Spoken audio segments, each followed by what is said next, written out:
नमस्कार, मैं हूं अनिल सर और हम पढ़ रहे हैं क्लास 10 की मैथ्स। आज से हम स्टार्ट कर रहे हैं अध्याय 5 समांतर श्रेणी। तो यहाँ आइए देखते हैं समांतर श्रेणी सबसे पहले क्या होती है। ऐसी श्रेणी समांतर श्रेणी कहलाती है जो एक निश्चित क्रम से आगे बढ़ती है या आगे घटती है, तो इसको बोलते हैं हम समांतर श्रेणी। आइए देखते हैं क्वेश्चन में आपको क्लियर समझ में आ जाएगा क्या होता है। तो यहाँ पर देखते हैं हम, प्रत्येक किलोमीटर के बाद का टैक्सी का किराया जबकि प्रथम किलोमीटर के लिए किराया ₹15 है और प्रत्येक अतिरिक्त किलोमीटर के लिए किराया ₹8 है। तो यहाँ पर इसकी समांतर श्रेणी बनेगी या नहीं बनेगी ये देखते हैं हम।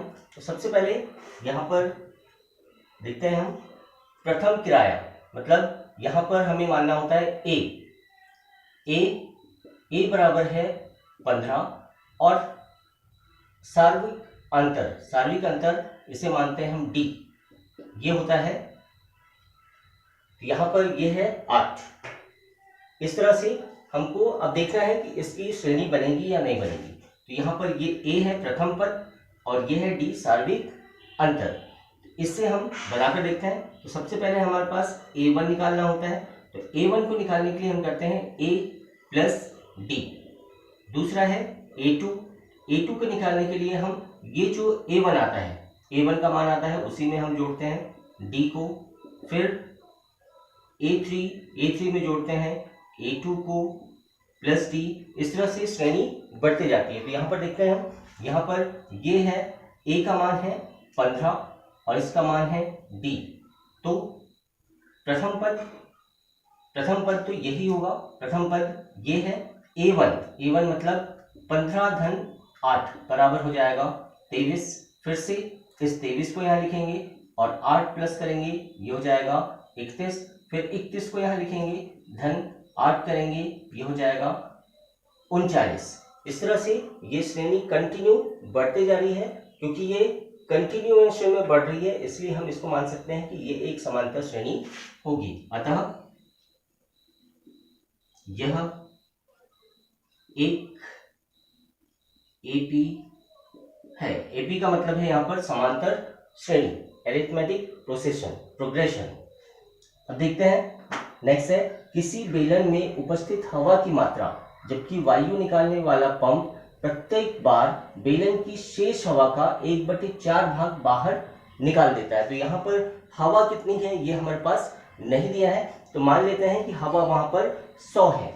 हवा की मात्रा यहाँ पर हल लिखेंगे, हल माना हवा 100 है, 100 है मान लेते हैं हम। तो अगर पहली बार पंप निकालता है तो पहली बार में पंप कितनी हवा निकालेगा, 1/4 भाग, मतलब 100 से 4 का भाग दे देंगे, यहां बचेगा 25। अब 25 भाग निकल गई तो कितनी बची, शेष हवा बचेगी। 100 में से 25 घटा देंगे, 75 भाग बचेगी, 75 भाग बची। फिर से दूसरी बार अगर हम पंप करते हैं तो फिर से 75 का 4 गुना निकल जाएगा। 75 का 4 गुना निकलेगा तो क्या होगा, 4 का भाग देते हैं 75 में, 4 का 4, यहाँ बचेगा 3, 35, 4 8 32, फिर बचेगा 3, दशमलव लगा देंगे, ये 0 हो जाएगा, 4 7 28, फिर बचेगा 2, ये हो जाएगा 20, 4 5 20। इस तरह से दूसरी बार कितनी हवा निकलेगी, दूसरी बार हवा निकलेगी 18.75 ये हवा निकलेगी। फिर से अब अगर हम तीसरी बार करते हैं तो यहाँ पर सबसे पहले देखते हैं शेष हवा कितनी बची हमारे पास। शेष हवा कितनी बची, तो 75 थी, 75 में से 18.75 भाग निकल गई है, तो कितने बचेगी, 75 में से इसको घटा कर देखते हैं हम, 18.75, तो यहाँ बचेगा 25, 14 में से 8 गया 6 और 6 में से 1 गया 5, यहाँ बचेगी 56.25। इस तरह से ये देखते हैं हम। अब यहाँ पर इसका पता करते हैं कि समांतर श्रेणी है या नहीं। तो समांतर श्रेणी के लिए क्या करते हैं हम, पहले दूसरे में से पहला पद घटा देते हैं। तो सबसे पहले 100 है हमारे पास, 100 में से 75 घटा देंगे, कितना बचेगा? 25 बचेगा। फिर से 75 बचा, अब यहाँ 75 बचा दूसरी बार, 75 में से फिर से नेक्स्ट पद घटाएंगे, कितना है? 56.25। कितना आ रहा है अंतर? अगर 75 में से 56.25 घटा दें तो कितना आ रहा है? 18.75 यह आ रहा है मान। तो इस तरह से हम देखते हैं कि पहला 25 है, दूसरा 18.75 है। यहाँ पर डी का मान इक्वल नहीं है, इसलिए ये एक समांतर श्रेणी नहीं होगी, समांतर श्रेणी नहीं होगी। अब हम देखते हैं इसके बाद अगला प्रश्न। नेक्स्ट प्रश्न देखते हैं। नेक्स्ट प्रश्न है हमारे पास, प्रत्येक मीटर की खुदाई के बाद एक कुआं खोदने में आई लागत, जबकि प्रथम मीटर की खुदाई की लागत ₹150 है और बाद में प्रत्येक मीटर की खुदाई की लागत 50 बढ़ती जाती है। ये बिल्कुल सिंपल है। यहाँ पर देखेंगे हम पहली बार जब हम खुदाई करते हैं कुएं की, तो पहली बार खुदाई करने में लगती है 150। उसके बाद जैसे जैसे जैसे जैसे नीचे जाते जाएंगे तो 50-50 रुपए लागत बढ़ती जाएगी। तो यहाँ पर ये हो जाएगा ए और ये हो जाएगा डी। ए मतलब प्रथम पद 150 हो जाएगा और सार्विक अंतर डी बराबर हो जाएगा 50। तो यहाँ पर इस श्रेणी में अगर हम देखते हैं तो सबसे पहले होगा 150, उसके बाद फिर 50 इसमें जोड़ लेंगे, ये हो जाएगा 200, फिर इसमें 50 जोड़ देंगे, ये हो जाएगा 250, 300। इस तरह से ये श्रेणी बढ़ती जाएगी। अगर ये श्रेणी कंटिन्यूएशन में बढ़ रही है तो इसे हम मान सकते हैं कि यह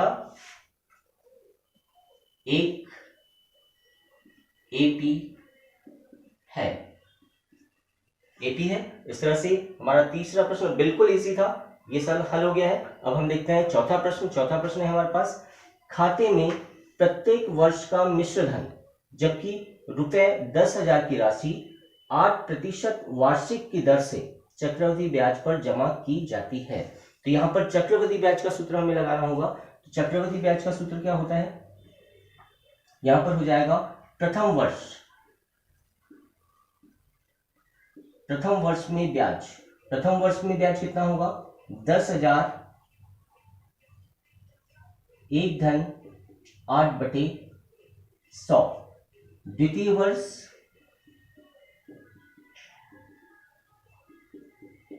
वर्ष हो जाएगा 10,000 एक धन 8/100 और यहां पर आएगी 2 की घात, यहां पर 1 की घात आएगी। फिर से देखते हैं हम तृतीय वर्ष 10,000 एक धन 8/100 और यहां पर 3 की घात। इस तरह से हम देखते हैं। तो प्रथम वर्ष में यहां पर सिंपल आएगा 10,800, द्वितीय वर्ष में आ जाएगा 11,664 और तृतीय वर्ष में आ जाएगा 12,597.12। यहाँ पर ये कैलकुलेशन मैंने पहले ही करके रख लिया है, तो कैलकुलेशन से आप देख सकते हैं। अब यहाँ पर हम देखेंगे कि ये समांतर श्रेणी होगी या नहीं होगी। तो समांतर श्रेणी के लिए क्या करते हैं हम? इसमें से इसको घटाना है, इसमें से इसको घटाना है। तो क्या हो जाएगा? 11,664 ऋण 10,800। अगर इसको इससे घटाते हैं हम, कितना आ जाएगा? यहाँ आ जाएगा 4, फिर आ जाएगा 6, फिर 16 में से 8 गया 8 और ये 0 हो जाएगा, मतलब 864 बच रहा है यहाँ, 864। फिर से दूसरा पद देखते हैं। दूसरा पद है हमारे पास 12,597.12 ऋण 11,664। इसको घटाना है, इसको हम प्रॉपर लिख के देखते हैं। और यहां पर इसको घटाते हैं, यह आ जाएगा 12, यहां आ जाएगा 3, 15 में से 6 गया 9। इस तरह से यहां बचेगा 933.12। तो यहां पर देखेंगे हम डी यहां पर अलग है और यहां पर अलग है। डी का मान अगर अलग अलग आ रहा है मतलब वो समांतर श्रेणी नहीं होगी। तो यहां पर ये भी ध्यान रखेंगे, जब भी चक्रवृद्धि ब्याज आता है तो वो एक समांतर श्रेणी में नहीं होता है, अगर साधारण ब्याज हो तो समांतर श्रेणी में होता है। तो इस तरह से लिखेंगे हम, यह एक एपी नहीं है। इस तरह से हमारा पहला प्रश्न कंप्लीट हुआ है। अब हम देखते हैं अगला प्रश्न। अब हम देखते हैं दूसरा प्रश्न। दूसरा प्रश्न है हमारे पास, दी हुई एपी के प्रथम 4 पद लिखिए, जबकि प्रथम पद ए और सार्विक अंतर डी निम्नलिखित है। तो यहाँ पर पहले से हमारे पास ए और डी दिया है। ए मतलब प्रथम पद और डी मतलब सार्विक अंतर। तो यहाँ पर इससे हमको प्रथम 4 पद लिखना है। तो प्रथम 4 पद लिखना है। पहला पद तो यही हो जाता है। तो यहाँ पर फिर लिखते हैं हम, पहला पद ये हो जाएगा A1। A1 बराबर क्या होगा, A धन D। A2 हो जाएगा A1 धन D। A3 हो जाएगा A2 धन D। और चौथा पद हो जाएगा A4 A3 धन D। D सभी में जोड़ना है हमको, और जो अगला पद आता है उसमें जोड़ते जाना है। तो A बराबर यहाँ है 10, और 10 में धन 3 जोड़ेंगे, ये आ जाएगा 13। फिर 13 को यहाँ लिखेंगे, फिर 3 जोड़ेंगे, ये हो जाएगा 16। फिर 16 को यहाँ लिखेंगे, फिर 3 जोड़ेंगे, ये हो जाएगा 19। फिर 19 को यहाँ लिखेंगे और फिर 3 जोड़ेंगे, ये हो जाएगा 22। इस तरह से अगले 4 पद हो जाएंगे, 13, 16, 19 और 22। फिर से देखते हैं दूसरा प्रश्न हमारे पास है। दूसरा प्रश्न में भी वही करना है। ए ऋण 2 दिया है, डी ऋण डी बराबर 0 दिया है। तो यहाँ पर फिर से लिखते हैं हम A1 बराबर हो जाएगा A धन D। A2 A1 धन D। A3 A2 धन D। और A4 हो जाएगा A3 धन D। तो यहाँ पर A बराबर दिया है ऋण 2 धन 0 बराबर कितना हो जाएगा 2। फिर से ऋण 2 धन 0 बराबर ऋण 2 आएगा। फिर से ऋण 2 0 बराबर ऋण 2, क्योंकि इसी को हम यहाँ पर लिखते हैं। फिर से ऋण 2 धन 0 बराबर ऋण 2। तो इस तरह की श्रेणी भी होती है। यहाँ पर 0 0 0 प्लस हो रहा है। तो अगर एक निश्चित क्रम में कोई संख्या जुड़ती है या घटती है तो उसको हम समांतर श्रेणी बोलते हैं। तीसरा देखते हैं हम। तीसरा हमारे पास दिया है A बराबर 4 और D बराबर ऋण 3। तो फिर से A1 A धन D। A2 A1 धन D। A3 A2 धन D। और A4 A3 धन D। यहाँ पर मान आ जाएगा इनका, A का मान है 4 और D का मान है ऋण 3, ये आ जाएगा 1। फिर से 1 को यहाँ लिखेंगे और 3 से घटाएंगे, यह हो जाएगा ऋण 2।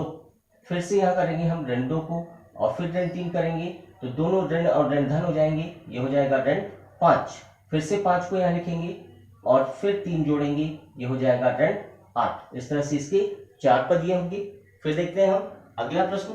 चौथा प्रश्न हमारे पास है। तो चौथा प्रश्न में हम क्या करेंगे, A बराबर A1 बराबर फिर से A धन D। A2 A1 धन D। A3 A2 धन D। A4 A3 धन D। A का मान हमारे पास है ऋण 1 और यहाँ है 1/2 धन 1/2 कितना आएगा। तो इसको हमको सॉल्व करना पड़ेगा। तो क्या लेंगे हम, इसके बटे मान लेते हैं 1 और दोनों का एलसीएम ले लेंगे। दोनों का एलसीएम हो जाएगा 2, तो ऊपर हो जाएगा 2 ऋण 2 धन 1, कितना आ जाएगा ऋण 1/2। तो यहाँ पर मान आ जाएगा ऋण 1/2। ऋण 1/2 आ गया है। इस ऋण 1/2 को फिर से यहाँ लिखेंगे हम, और D है हमारे पास 1/2, तो ये दोनों का मान हो जाएगा 0। फिर से 0 को यहाँ लिखेंगे और फिर जोड़ेंगे हम धन 1/2, तो ये हो जाएगा 1/2। 1/2 हो जाएगा। फिर से यहाँ लाएंगे हम, तो ये हो जाएगा 1/2 धन 1/2 बराबर आ जाएगा 1। इस तरह से चारों पद हमारे पास आ जाएंगे, ऋण 1/2, 0, 1/2 और 1। ये 4 पद आ गए हैं। फिर से देखते हैं हम पांचवा प्रश्न। पांचवा प्रश्न बिल्कुल सरल है। यहाँ पर देखते हैं हम A1 a धन d, a2 a1 धन d, a3 a2 धन d और a4 a3 धन d। यहां पर a का मान है ऋण 125 और इसका मान है ऋण, तो धन यहां जोड़ना होता है हमको, ऋण 0 2 5। तो यहां पर इसको इससे अगर हम घटाते हैं तो ये आ जाएगा 124, ऋणात्मक होगा 124.75, क्योंकि 0.25 घट रहा है। फिर से इस संख्या को यहां लिखेंगे हम, ऋण 124.75 और फिर धन 0.25, इससे घटा देंगे, फिर से आ जाएगा 124.50। फिर इसको यहां लिखेंगे हम, ये भी ऋणात्मक आएगा, ऋण 124.50 धन ऋण 0.25, ये आ जाएगा 124, ऋणात्मक आएगा ये भी मान, ऋण 124.25 और फिर से इसको यहां लिखेंगे हम 124.25 धन ऋण 0.25, ये आ जाएगा 124.00 और ये भी मान ऋणात्मक आएगा। इस तरह से हमने दूसरा प्रश्न भी पूरी तरह, यहाँ पर देखते हैं, यहाँ पर थोड़ा सा हमने गलत कर लिया है, यहाँ पर ऋणात्मक चिन्ह है, यहाँ पर भी ऋणात्मक चिन्ह है, मतलब दोनों प्लस होंगे, मतलब यहाँ पर मान ये पूरे लगाएंगे, तो इसको हम सुधार लेते हैं, चिन्हों की गलती हो गई है हमारी। तो यहाँ पर ऋण धन होता है, तो ये ऋणात्मक हो जाएगा और ये हो जाएगा 125.25। फिर से इसको यहाँ लिखेंगे हम, ऋणात्मक आएगा 125.25 और फिर धन ऋण 0.25, इसको हम इसमें प्लस करेंगे, ये हो जाएगा ऋण 125.50। फिर इसको यहाँ लिखेंगे हम, ये हो जाएगा ऋण 125.50 धन ऋण 0.25, ये हो जाएगा ऋण 125.75 और फिर से इसको यहाँ लिखेंगे, ऋण 125.75 धन ऋण 0.25, ये हो जाएगा 75, तो ये हो जाएगा ऋण 126.00। इस तरह से हमने ये क्वेश्चन कंप्लीट कर दिया है। अगर आपको वीडियो पसंद आया है प्लीज शेयर करें, लाइक करें, सब्सक्राइब करें। धन्यवाद।